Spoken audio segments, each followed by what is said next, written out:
கல்வியை பற்றி பார்க்குறோம். வள்ளுவர் என்ன சொல்லியிருக்காருன்னு பார்ப்போம். கல்வினா என்ன? கல்வினா என்ன? கல்வினா என்ன?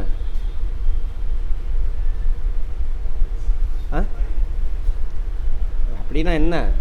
அதுக்கு இன்னொரு வார்த்தை சொல்கிறீங்க. நம்மளையும் நம்மளை சுற்றியில் உள்ளதையும் புரிஞ்சுக்கிறது, நல்லது கெட்டது எல்லாம். அது புரியல அப்படின்னா அது என்னது? கல்வியே கிடையாது. நம்ம ஸ்கூல் காலேஜில் பண்ணுறதுலாம் என்னது? கல்வியே கிடையாது. அது மொக்க. உங்கள் டைமு, பணம் எல்லாம் வேஸ்ட்டு. உங்கள் திறமை எல்லாத்தையும் வீணடிக்கிறது. இங்கே நம்ம இன்ஸ்டியூட்டில் பண்ணுறோம்ல, இதுதான் கல்வி. அதை புரிஞ்சுக்கிட்டு அதுக்கு தகுந்த மாதிரி வாழணும். அங்கே பாருங்கள், ஃபஸ்ட்டு குறையிலே அதுதான் சொல்கிறாரு. கற்க கசடர கற்பவை கற்றபின் நிற்க அதற்கு தக. நல்ல நூல்களை கசடர நல்லா புரிஞ்சு படிக்கணும், தப்பு இல்லாமல் படிக்கணும். சரியா? புரிஞ்சு படிக்கணும். அதை கசடரக்கு அதுதான் அர்த்தம். அந்த புரிஞ்சுக்கிட்ட வழியில் என்ன பண்ணணும்? வாழணும். ஆனால் நீ ஸ்கூல் காலேஜில் போய் கற்றுக்கிட்டது ஏதாவது வாழ்க்கைக்கு பயன்படுத்தியிருக்கோம்? அப்போ அது கல்வியா? இல்லவே இல்லை. 2000 வருஷத்துக்கு முன்னாடி சொல்லிட்டார் வள்ளுவர். கல்வி கற்க நல்ல நூல்களை குற்றமற. அப்படின்னா அர்த்தம் நல்லா புரிஞ்சு படிக்கணும், தப்பு இல்லாமல். உச்சரிக்கிறது இல்லை, அர்த்தம் புரிஞ்சு படிக்கணும். அவ்வாறு கற்ற பிறகு கற்ற கல்விக்கு தக்கவாறு நெறியில் நிற்க வேண்டும். அந்த கல்வி என்ன கற்றுக்கிட்டோமோ அதன்படி வாழணும். பிழை இல்லாதவற்றை தனது குறைகளை நீங்கும் அளவுக்கு பாருங்கள். தனது குறைகள் நீங்கும் அளவுக்கு என்ன சாப்பிட்ணும்? அது நீ கற்ற கல்வியை வச்சு தான் முடிவு பண்ணணும். புரிஞ்சுதா? என்ன ட்ரெஸ் பண்ணணும்? கற்ற கல்வியை வச்சு தான் நீ முடிவு பண்ணணும். அடுத்தவன் சொல்கிறான் சினிமாவில் போட்டு வந்தான்லாம் மாட்டிட்டு தெரியக்கூடாது ட்ரெஸ்ஸு. சரியா?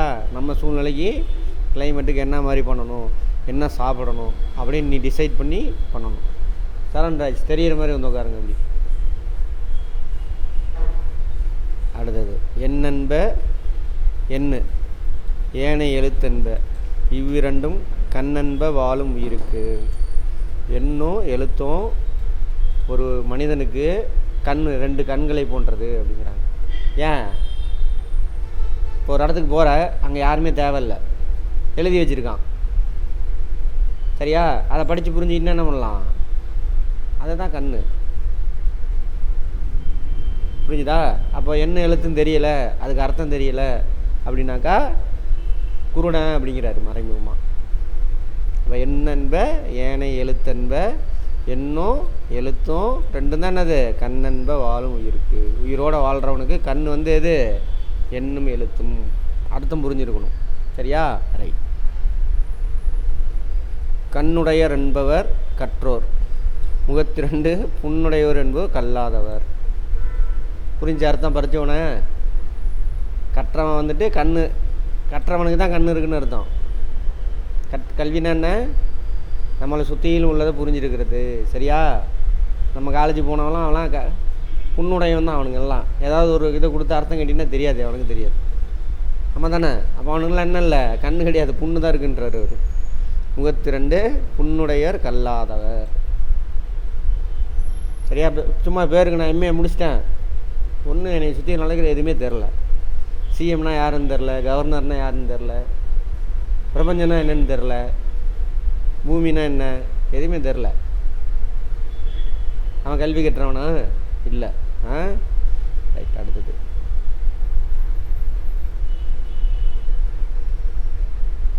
உவப்ப தலை கூடி உள்ள பிரிதல் அனைத்தே புலவர் தொழில். அதாவது ஒரு புலவர்னா யார்? அறிவாளி. மகிழ்ச்சி பொங்கிட சேர்ந்து பழகுவதும் பிரிந்திட நேரும்போது மனம் கலங்குவதும் அறிவீர் சிறந்தோர் செயலாகும். நல்லா பழகுறோம், பிரிஞ்சு போகும்பொழுது என்ன பண்ணணும்? மனசு கஷ்டமாக இருக்கும். யார் கூட நல்லா பழகணுமோ அவங்கக்கிட்ட உண்மையாக பழகிருந்தீங்கன்னா மனசு கஷ்டமாக இருக்கும்.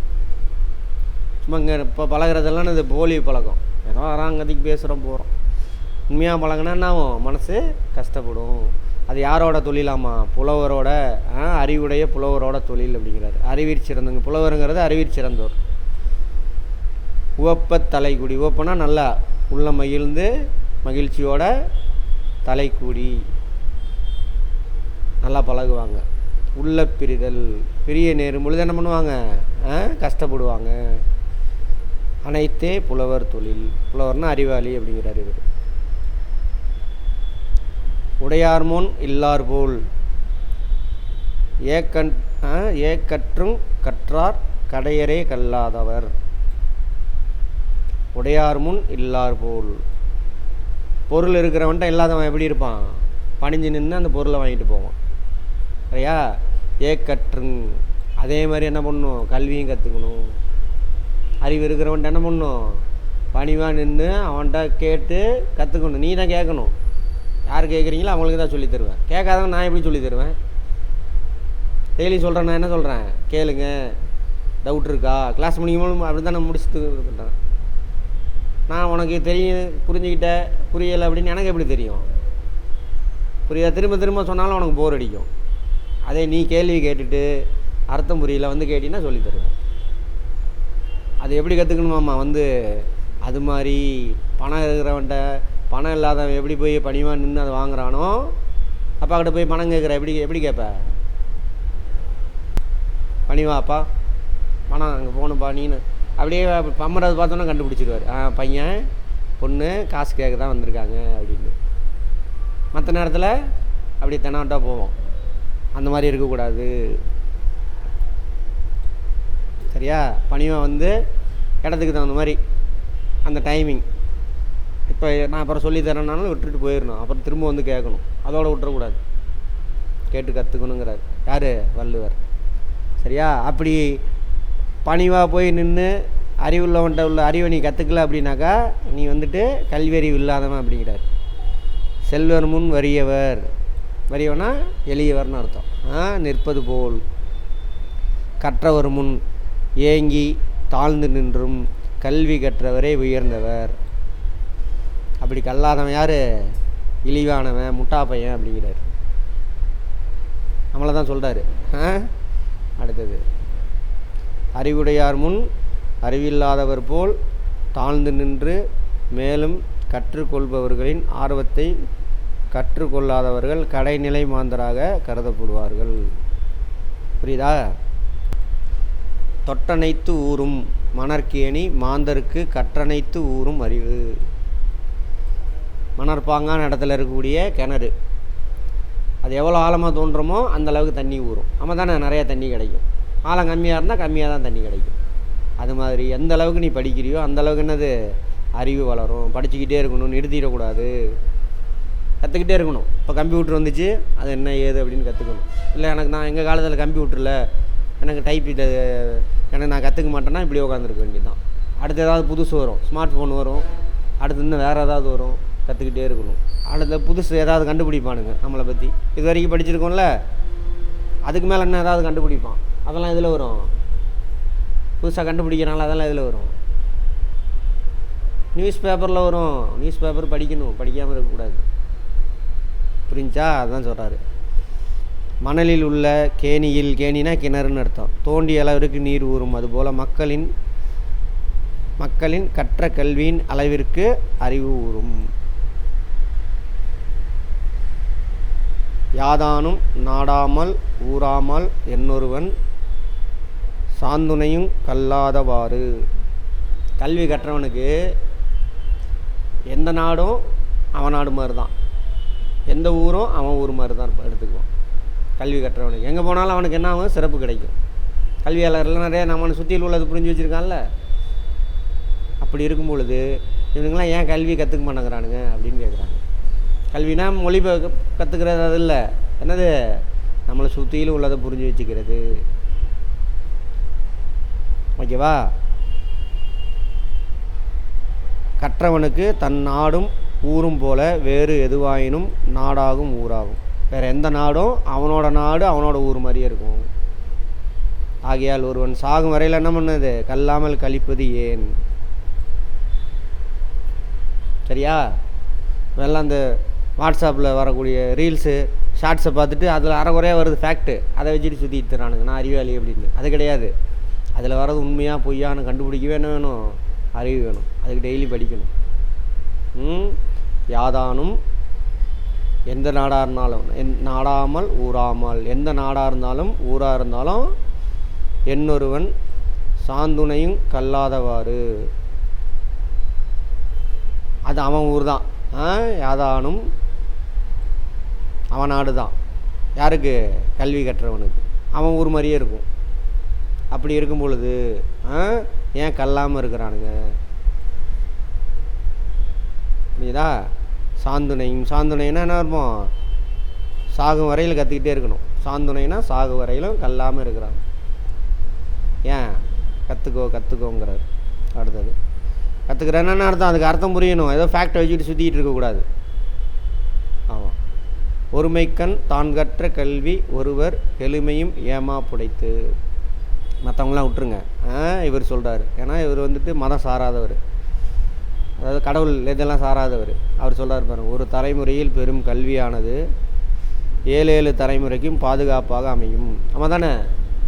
ஒரு பெண்ணு அவங்க வீட்டுக்காரர் 2 பேரும் நல்லா அவங்கள சுற்றியில் உள்ள உலகத்தை புரிஞ்சு வச்சுருந்தாங்கனாக்கா அவங்க அப்படியே யார் கற்றுக் கொடுப்பாங்க? இப்போ நீங்கள் இதெல்லாம் நான் சொல்கிற மாதிரி ப்ராக்டிக்கலாக கற்றுக்கிட்டுனா அவன் குழந்தைக்கு அப்படியே கற்றுக் கொடுப்ப. அவன் என்ன பண்ணுவான்? அவன் குழந்தைக்கு கற்றுக் கொடுப்பான். அப்படியே போகும். அப்போ அந்த சமூகமே எப்படி இருக்கும்? அறிவார்ந்த சமூகமாக அப்போ தான் மாற முடியும். அப்போ தான் ஜப்பான் மாதிரி ஆக முடியும்.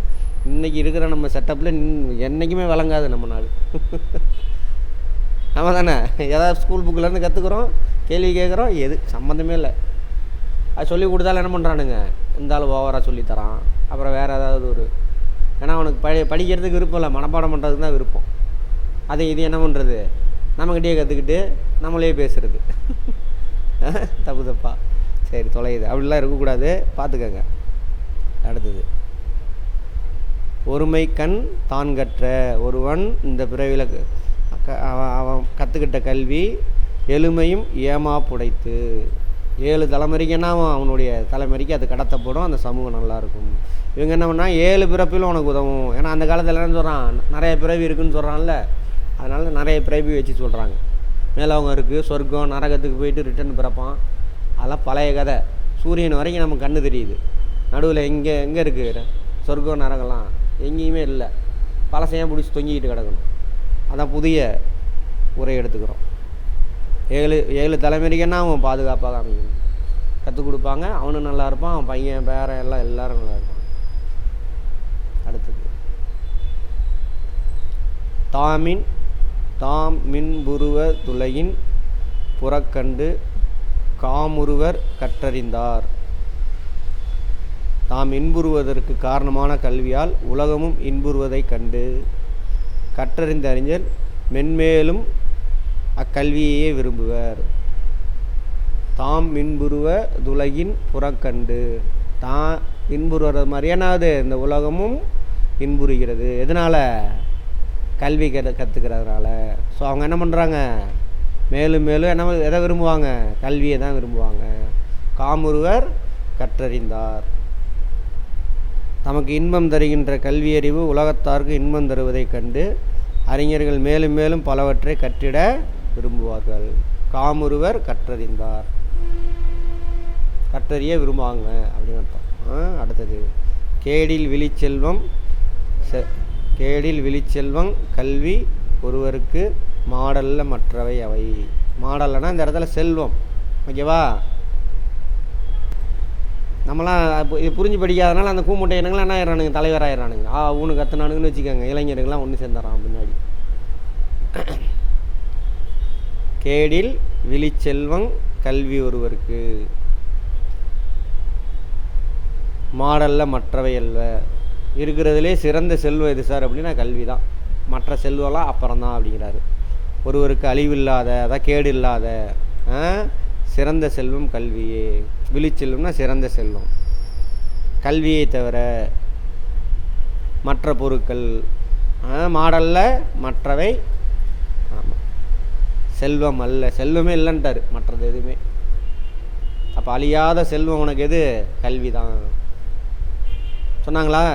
போன செய்யணும்னு சொன்னார். அதேமாரி ஒரு படத்துலலாம் வரும் பாருங்க, டே படினா என்னது? எம்ஏ எம்ஃபில் சும்மா முக்கையாக படிக்கிறது இல்லை. அது எம்ஃபில்லாம் படிப்பே கிடையாது. அது ரிசர்ச் ப்ராசஸ் அது. ஆமாம்.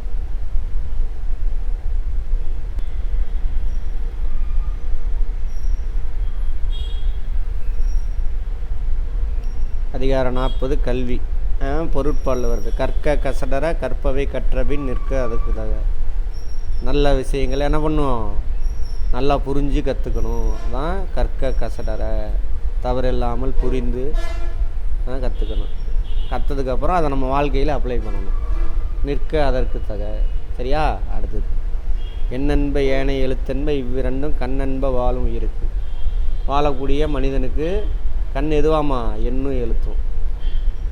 நல்லா படிக்க எழுத தெரிஞ்சிங்கன்னா எங்கே போனாலும் நீ என்ன பண்ணலாம், நீயே படித்து இதுதான் சொல்ல வராங்கன்னு முடிச்சுக்கலாம். புரிஞ்சு படிக்கலாம்னாவும் பேங்கில் போய் உக்காந்துட்டு சலான் ஃபில் பண்ணுறது பக்கத்தில் கேட்டுக்கிட்டு இருக்கணும். சரியா, அதானே பண்ணுறோம். சலான் சார் பேங்கில் பணம் போட தெரியாது, அந்த மாதிரி. கண்ணுடையர் என்பர் கற்றோர், முகத்திரண்டு புண்ணுடையர் கல்லாதவர். சரியா, கல்வி கற்றவன் தான் என்னது, கண் இருக்குது, இல்லைன்னா மூஞ்சில் 2 புண்ணு தான் இருக்குன்னு சொல்கிறாரு.